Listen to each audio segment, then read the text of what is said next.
Hello and welcome. This is QTV News with me, Mumutu Kajaga. We are coming to you live from our studios on Caraba Avenue. Thank you for joining us. And now here are the main local and international news headlines. The Gambia Ports Authority, through its management board on Friday, paid a dividend of $95 million to the government through the Ministry of Finance. The Department of Water Resources published the 2022 seasonal rainfall forecast on Friday. The Public Utility Regulatory Authority and the Ministry of Environment and partners organized a forum on Wednesday on management of electrical and electronic waste in the Gambia. Riders for Health the Gambia on Thursday held the final training session for the Ministry of Health's outreach health workers to promote road safety. In international news, the delocalized joint committee meeting of the ECOWAS Parliament has ended in Togo with strong recommendations for the transmission of community audit reports to the Parliament. Those were the main news headlines, and now the news in detail.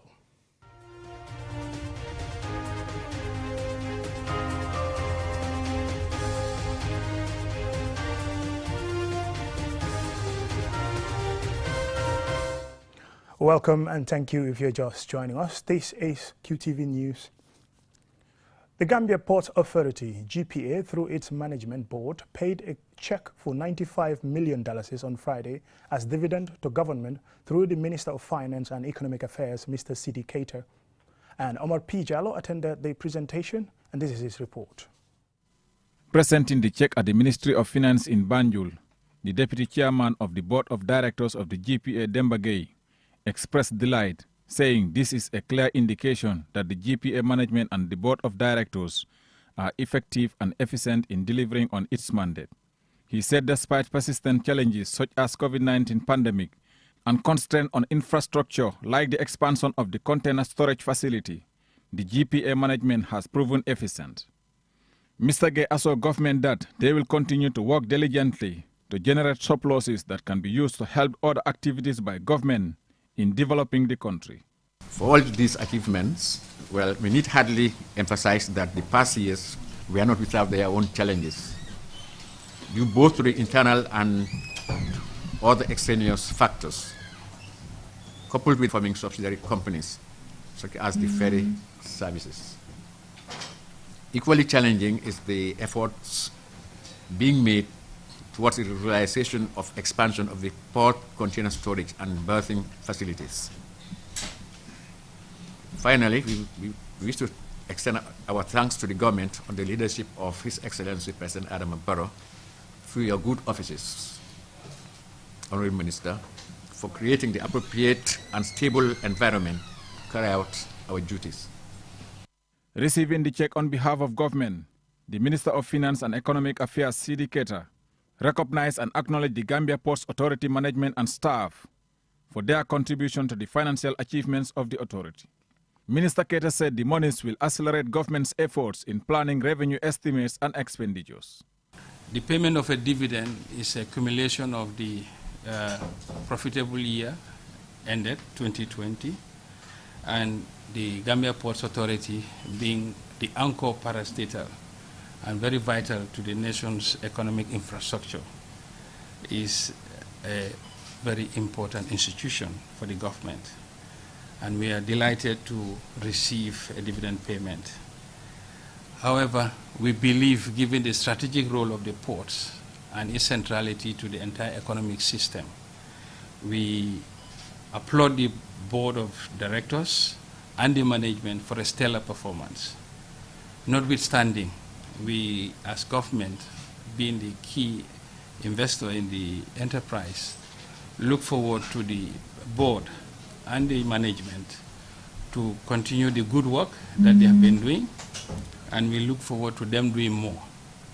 We believe this is a testimony to the improvements that we've witnessed since the current management and the board has taken over. But at the same time, we believe more can be done. In 2018, GPA paid a dividend of $20 million and $50 million in 2019. Today's payment of $95 million shows an increase of more than 90%. A dividend is a distribution of profits by a corporation to its stakeholders. When a corporation earns a profit or surplus, it can pay a proportion of the profit as a dividend to stakeholders. Any amount not distributed is taken to be reinvested in the business. Reporting for QTV News, I am Omar P. Jallo. The Department of Water Resources published the 2022 seasonal rainfall forecast on Friday. It predicts the seasonal rainfall forecast and predicts a higher chance of more rainfall over large parts of the country than normally recorded in previous years, and warns of a high risk of flooding that could lead to loss of crops, material goods, animal and human lives in exposed localities. More in this report by Mahmoud Lamin Choi. Stakeholders in the agriculture and other sectors of Gambia's economy are gathered in this forum for the dissemination of the 2022 seasonal rainfall forecast by the Department of Water Resources. The forecast gives the outlook of rainfall patterns in the country for the period July through to September. Ismail Adanso, the Deputy Permanent Secretary at the Ministry of Fisheries and Water Resources, reads out the 2022 seasonal rain forecast press release. The country's average is expected to have rainfall quantity of equal to or more than 1,000 millimeters in the western sectors of the country and between 700 and 900 millimeters over the rest of the country. The seasonal rainfall forecast indicates that the Gambia will see rainfall between 12th and 18th June. In large parts of the country, these dates are expected to be generally early by up to 2 weeks. The rain in these given dates is predicted to become continuous and sufficient to provide adequate soil moisture for crop planting. The latest figures indicate a 42% chance of above normal rainfall, 35% chance of near normal rainfall, and 20% chance for below normal rainfall. If you put this in simple terms, it means that the chance of having above normal rainfall is higher than the chance of having a normal rainfall. The forecast shows that Gambia will experience a longer than normal rainy season of 120 to 130 days. Thus, the duration of rainfall is predicted to be longer than usual. Here is some advice for the agriculture and disaster risk reduction sectors. It is recommended that farmers, herders, water resource managers, projects, NGOs, and other authorities to invest more in high-yielding crops tolerant of wet conditions, such as rice, sugarcane, tubers, etc., etc. The overall rainy character expected for the 2022 rainy season in the Gambia presages the high risk of flooding that can lead to loss of crop, material goods, and animal, and even human life in exposed localities. To deal with this, it is recommended that you strengthen the communication of seasonal forecasts and their updates in order to inform, sensitize communities on the risk and create the condition for their health, in particular through the support of the press, disaster reduction platforms, and NGOs. As forewarned is forearmed. This forecast is an early warning mechanism to the agriculture, aviation, construction, water resources, disaster risk reduction, government and other stakeholders for an informed climate adaptation response strategy. Lamin Maiture, the Director of the Department of Water Resources, and Lamin Sen, FAO's Climate Change Adaptation Project Coordinator, both underscored the significance of the seasonal forecast. The 2022 rainy season is expected to see more variability than the 2021 season, meaning the season is likely to see frequent changes with events such as early to normal beginning, late or normal withdrawal of rains, and short to average dry spells. The Water Resources Department plans to undertake weekly climate and short to medium weather forecasts to better anticipate impacts of intra-seasonal climate events. Mahmoud Lamin Choi, QTV News. The Public Utilities Regulatory Authority, PURA, and the Ministry of Environment, in partnership with the International Telecommunications Unit, on Wednesday organized a national consultation forum on management of electrical and electronic waste in the Gambia. Loli M. Camara attended and Sina reports. Environmental stakeholders such as the National Environment Agency and other institutions are tasked with protecting citizens from the potential risk to human health and the environment posed by the fast-growing waste stream, and to promote the efficient use of resources through the recovery of valuable materials from discarded electrical and electronics equipment. The Director General of PURA, Yusufa M. Job, says e-waste management in the Gambia continues to be a challenge, and tons of electronics equipment thrown away each year requires a systematic approach and supervision for its proper disposal to reduce its harmful effects on our environment. The stakeholders involved are many, and they comprise both private and public institutions. And that is why we think a participatory approach to this matter is important.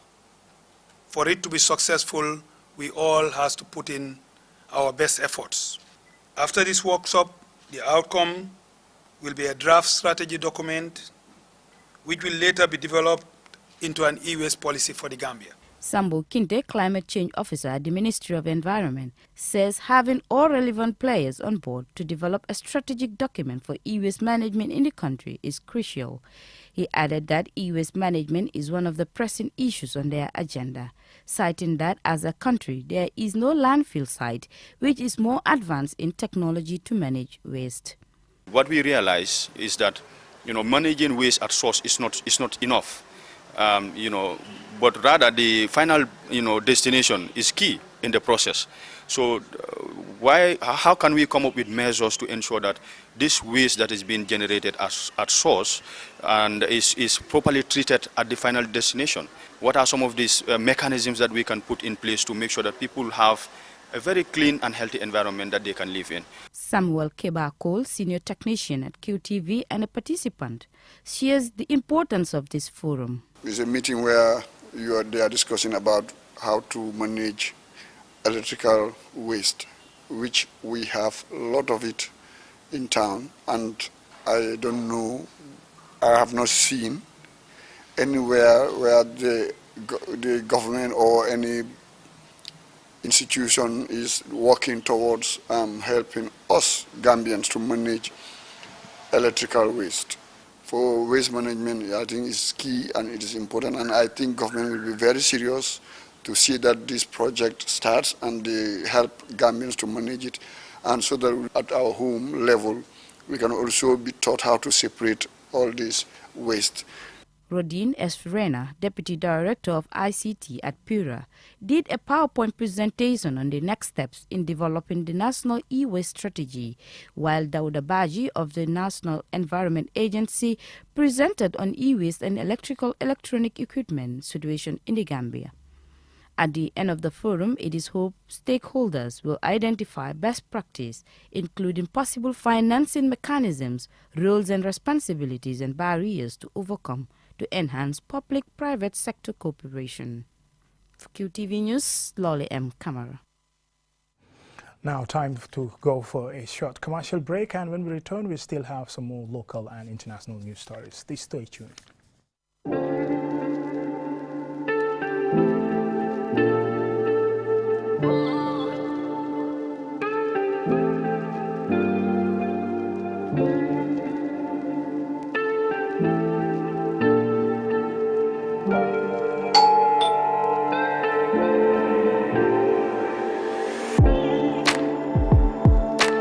Want it? Order for it and pay quickly using QuickPay on the QMoney platform. With great technology comes ease and convenience. Get a glimpse of what a comfortable life is with QMoney by dialing *323# now. Call 133 for more information. QMoney, Sunyu Kalpe.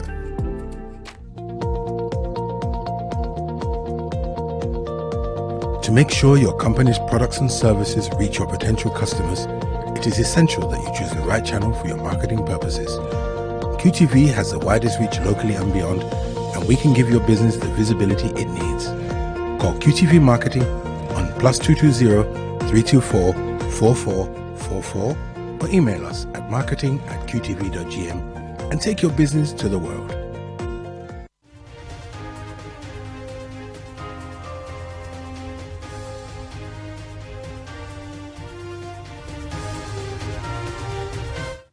Welcome back, and thank you very much if you're just joining us. This is QTV News. Road safety is becoming an everyday topic of concern. It was therefore timely that Riders for Health, the Gambia, on Thursday held the final training session for the Ministry of Health outreach health workers in various parts of the country to promote road safety. More in this report. Riders for Health is an African social enterprise established in the Gambia in the early 2000s. Over the years, they have built a reputation as a leading institution in the management and maintenance of vehicles for health-focused organizations. In its drive to minimize road traffic accidents and increase awareness of road safety, Riders for Health on Thursday concluded training for 30 public health officers and other staff of the Ministry of Health.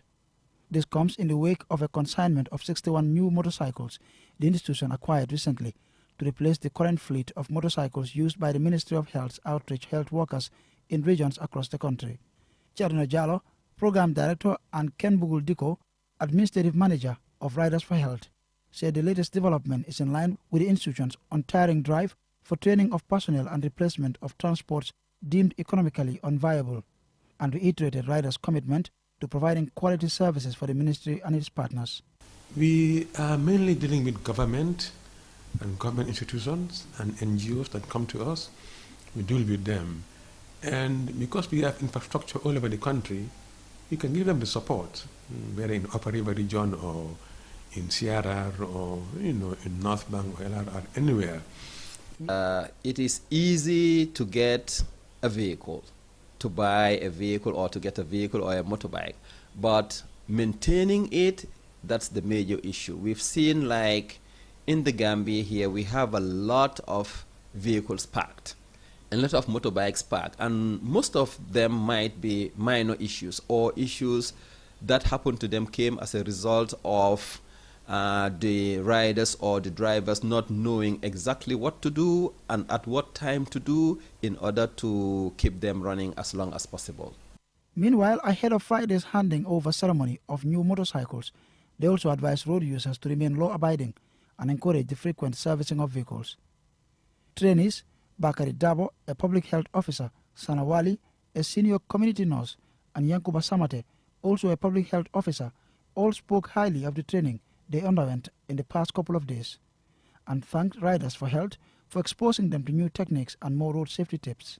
It is effective because the bike that we were using before is AG bike, and this one is more complex, and that one is a manual, and this one is more complex, but we were able to get through it. They will teach you the different type of skills that you can use to maneuver and to have and protect yourself from during ridings, so as to avoid a lot of accidents that can take place. So this is why the practical session is very important for us. They have taught us some strategies, some aspects of the bike, so we have to follow those protocols and those rules to make sure we are safe on the roads and at our workplaces, and to make sure that we keep the bike for long periods of time.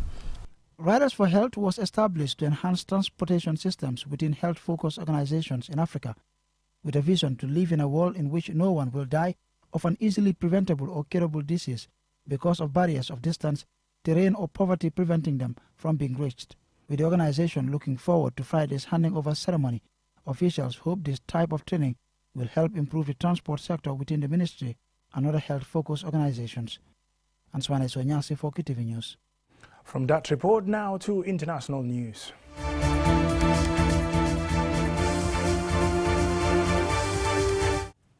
In international news, the delocalized joint committee meeting of ECOWAS Parliament has ended in Togo with a strong recommendation for the transmission of community audit report to Parliament. As Aliou Cissé reports, members renewed their commitment to ensuring a much more empowered community parliament to ensure transparency and accountability of ECOWAS institutions and agencies. Members of the 4 joint committee led by the Public Accounts Committee have been meeting in Lomé, Togo to discuss implementation of ECOWAS institutions' audit reports in the bid to promote accountability and good governance. The Joint Committee also discussed the modalities for the practical implementation of Article 9 relating to monetary referral and Article 11 relating to opinion of the Parliament of the Supplementary Act of the Parliament in respect of the consideration of the committee audit reports. In accordance with the powers of the ECOWAS Parliament, The annual audit report of ECOWAS institutions and agencies are among the areas in which the Parliament must be consulted for its opinion.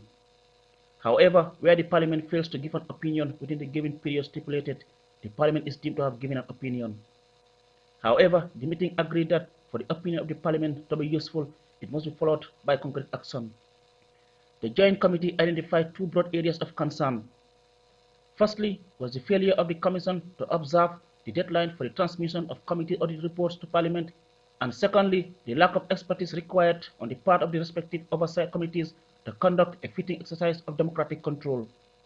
Honorable Clarence Kotu Momolu Masakau from Liberia, who also doubles as second rapporteur of the ECOWAS Parliament's Public Accounts Committee, said some of the powers that the ECOWAS Parliament has now, they never had before, but there is still room for improvement to enhance the powers of the Parliament in line with where the Parliament is heading. The Honorable Speaker should write to the President of the Commission and the Auditor General of the institutions of the community to remind them of the provisions of Articles 9 and 11 and the need to immediately commence the transmission of community audit reports to Parliament. The deadlines for transmission of the community audit report to the Parliament should be respected. There was another recommendation which proposed an amendment to allow the ECOWAS Parliament to nominate members to take part in the work of the Administration and Finance Committee, AFC, with voting rights. The AFC is an advisory body to the Council of Ministers. However, the proposal was removed after a thorough consideration of the counter-submissions by the Parliament Secretary General, John Azuma, and Director of Administration and Finance, Anna Jang, objecting to the recommendation. AFC, to all intents and purposes, is below the Parliament. It's made up of civil servants, technical body under the Ministers of Council. So I do not see why Parliament is seeking to partner with AFC under the Ministers of Council, just because for now their role, their budgetary role, is being played by that body. If we're talking about wanting to move towards co-decision making, it will be with Council, not AFC. So if we now want to be members of AFC, I don't really see the logic. In a different engagement, the Joint Committee members made a courtesy visit to the Togolese National Assembly complex in the capital Lomé, where they were given a conducted tour of the magnificent structure constructed by the People's Republic of China. Members of the delegation commended the government and people of Togo for the warm hospitality and for supporting the successful hosting of the meeting. The final outcome will be shared with the plenary at the next ordinary session. Reporting for QTV News from Lomé in Togo, I am Aliou Cissé. From that report by Aliou Cissé, now let's have a recap of our main news headlines.